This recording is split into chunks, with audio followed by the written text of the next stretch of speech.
नमस्कार साथियों, आज हम महेश वर्णमाल एनसीईआरटी इंडियन ज्योग्राफी का जो है जलवायु चैप्टर से हम इम्पोर्टेंट क्वेश्चन करने वाले हैं।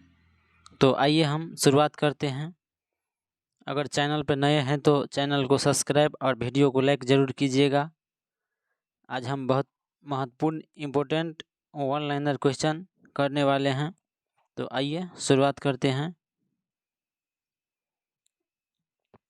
किसी क्षेत्र की जलवायु को निर्धारित करने वाला मुख्य कारक कौन सा है?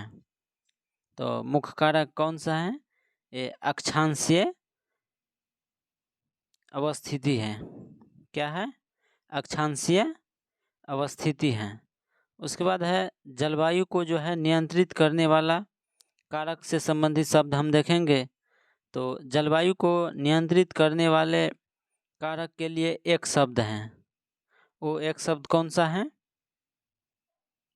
तो वो है लैंड फॉर्म्स, जिसका प्रयोग किया जाता है जो जलवायु को प्रभावित करते हैं। उसके बाद है भारत में ग्रीष्मकालीन मानसून के प्रवाह की जो है सामान्य दिशा क्या होते हैं? तो दक्षिण पश्चिम से उत्तर पूर्व की ओर होते हैं। उसके बाद है भारत के उत्तरी पश्चिमी मैदान में जो है शीत ऋतु में शीत ऋतु में जो है किसके प्रभाव से जो है वर्षा होते हैं? तो पश्चिमी विक्षोभ से होते हैं। किसके प्रभाव से वर्षा होते हैं? पश्चिमी विक्षोभ के प्रभाव से वर्षा होते हैं। बताइएगा, पश्चिमी विक्षोभ जो है वो कहाँ से आते हैं? तो पश्चिमी विक्षोभ कहाँ से आते हैं? बताइएगा, किस सागर से पश्चिमी विक्षोभ जो है प्रभावित होते हैं? तो भूमध्य सागर से होते हैं। किससे होते हैं? भूमध्य सागर से होते हैं। ध्यान में रखिएगा। उसके बाद है भारत के किन राज्यों में जो है शरद ऋतु में वर्षा होते हैं? तो पंजाब और तमिलनाडु में होते हैं। कब होते हैं? भारत के जो है किन राज्यों में शरद ऋतु में जो है वर्षा होते हैं? तो ये पंजाब और तमिलनाडु दो राज्य में होते हैं। उसके बाद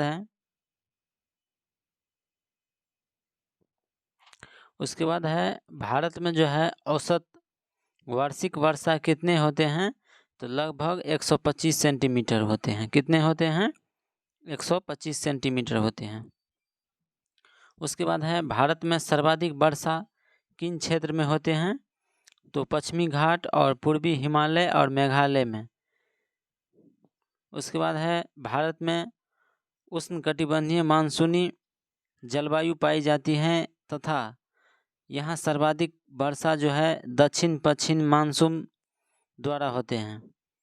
दक्षिण पश्चिम मानसून द्वारा सर्वाधिक वर्षा होते हैं।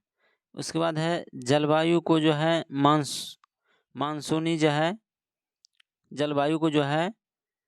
मानसूनी जलवायु कहते हैं, लेकिन सर्वाधिक वर्षा जो है ये दक्षिण पश्चिम मानसून से होते हैं।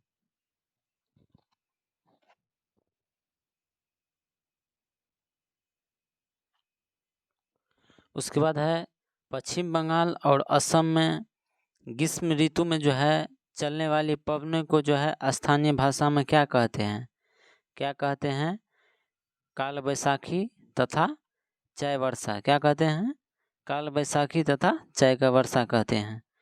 भारत में जो है सबसे कम वर्षा वाला जो है स्थान कौन सा है? लेह है। कौन सा है? लेह है, जहाँ सबसे कम वर्षा होते हैं। उसके बाद है कोपेन ने वर्ष 1918 में जो है विश्व के जलवायु को कितने वर्ग में विभाजित किया था? तो 5 में किए थे। कितने में किए थे?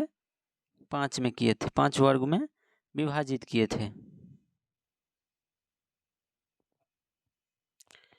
उसके बाद है भारत में जो है मानसून का आगमन जो है सबसे पहले किस राज्य में होते हैं? तो केरल में होते हैं। किस राज्य में होते हैं? केरल में सबसे पहले मानसून का आगमन होते हैं। उसके बाद है भारत में नॉर्वेस्टर की उत्पत्ति कहाँ होती है? तो छोटा नागपुर पठार पर होते हैं। कहाँ होते हैं? छोटा नागपुर पठार पर होते हैं। उसके बाद है तमिलनाडु में जो है मानसून के सामान्य महीने कौन से होते हैं? तो नवंबर और दिसंबर होते हैं। कौन से महीने होते हैं? नवंबर और दिसंबर होते हैं। भारतीय मानसून को प्रभावित करने वाला घटक कौन कौन से हैं? तो तिब्बत का पठार है, जेट स्ट्रीम है, एल नीनो है एवं ला नीना आदि है।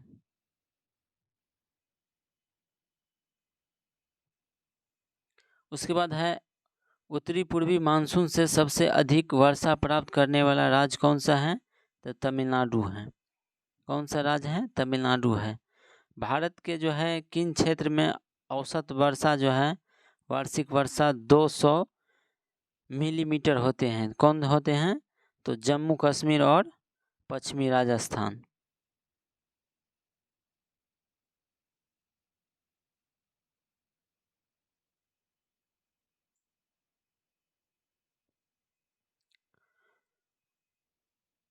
अमृतसर और शिमला जो है लगभग एक ही अक्षांश पर स्थित है, लेकिन जो है उसका जलवायु में जो है विभिन्नता का मुख्य कारण क्या है? तो उनकी ऊंचाई में विभिन्नता। क्या है? उसके ऊंचाई में जो है विभिन्नता है।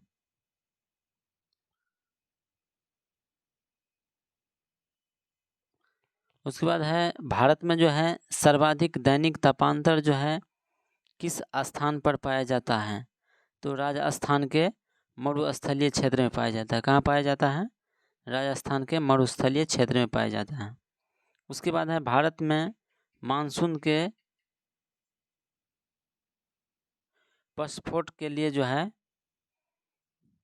किसे उत्तरदायी माना जाता है? तो बताइए।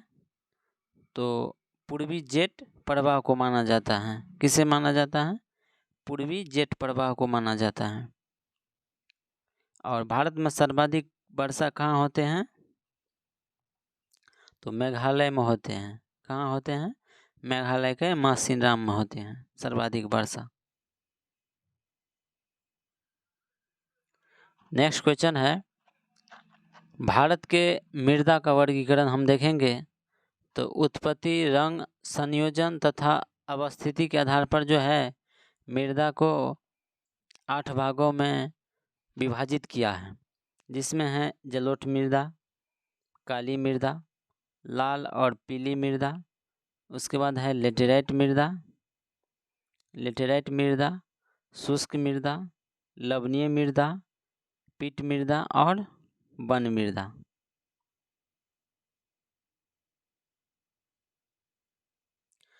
मृदा शब्द की उत्पत्ति जो है लैटिन भाषा के शब्द सोलम से हुआ है और जिसका शाब्दिक अर्थ होता है फर्श।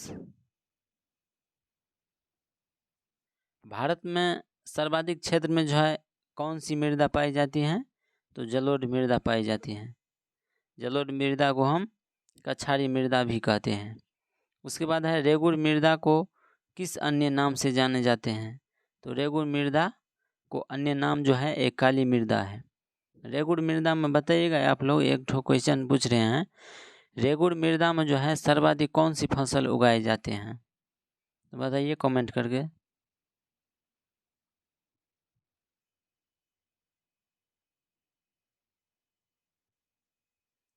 उसके बाद है रेगुड़ मृदा को जो है सर्वाधिक विस्तार किस राज्य में पाया जाता है? तो महाराष्ट्र में पाए जाते हैं।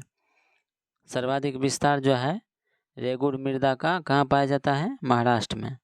उसके बाद है मालवा पठार में जो है किस मृदा का अधिकता है? तो काली मृदा का है। काली मृदा को स्वतः जुताई वाली मृदा भी कहा जाता है, जिसमें जो है सिंचाई की कम आवश्यकता पड़ती है। यह मृदा जो है कपास की खेती के लिए सबसे उपयुक्त मानी जाती हैं। तो काली मृदा में कौन सी खेती होते हैं? कपास की खेती होते हैं। और काली मृदा का दूसरा नाम क्या है? रेगुड़ मृदा या कपासी मृदा भी कहते हैं। और रेगुड़ मृदा जो है सर्वाधिक विस्तार किस राज्य में है? महाराष्ट्र में है। तो ध्यान में रखिएगा।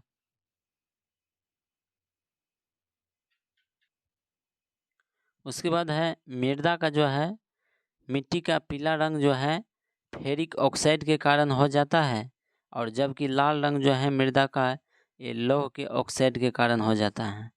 उसके बाद है लेटेराइट मृदा, जो मुख्य रूप से किन राज्य में पाए जाते हैं? तो लेटेराइट मृदा जो है केरल, कर्नाटक और महाराष्ट्र और मेघालय वाले क्षेत्र में पाए जाते हैं लेटेराइट मृदा। उसके बाद है लोहे की मात्रा अधिक होने के कारण कौन सी मृदा दिनों दिन जो है अनुवर्ग होती जा रही है? तो ये कौन मृदा है? लेटेराइट मृदा। तो ध्यान में रखिएगा, सबसे ज़्यादा लोहा लेटेराइट मृदा में मिलते हैं और सबसे अच्छा जो है ईंट लेटेराइट मृदा में ही बनाए जाते हैं। उसके बाद है मृदा के क्षारीयता को जो है कम करने के लिए जिप्सम का प्रयोग किया जाता है। किसका प्रयोग किया जाता है? जिप्सम का प्रयोग किया जाता है।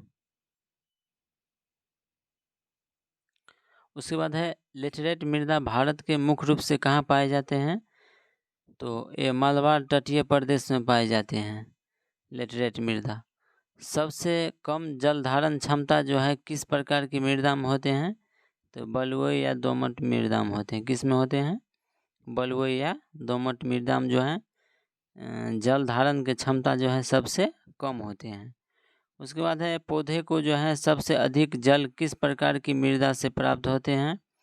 तो चिकनी मृदा से होते हैं। किससे होते हैं? चिकनी मृदा से होते हैं पौधे को सबसे अधिक जल प्राप्त। उसके बाद है मृदा की उर्वरता जो है बढ़ाने के लिए कौन सी फसलें उगाई जाती हैं? तो दलहनी। कौन सी फसल उगाए जाते हैं? दलहनी फसल।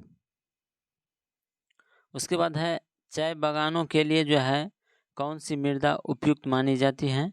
तो लेटेराइट मृदा मानी जाती है। कौन सा? लेटेराइट। उसके बाद है दोमट मृदा जो है कौन कौन से कण पाए जाते हैं? तो दोमट मृदा में जो है गाद, मृत्तिका व रेत पाए जाते हैं। भारत की मृदाओं को जो है किस सूक्ष्म तत्व की सर्वाधिक कमी होते हैं? तो जस्ता के। किसकी कमी होती है? जस्ता के। गंगा के मैदान को जो है पुरानी जलोढ़ मृदा को क्या कहते हैं? बांगर। तो ध्यान में रखिएगा, जलोढ़ मृदा दो प्रकार के होते हैं। कितने प्रकार के होते हैं? जलोढ़ मृदा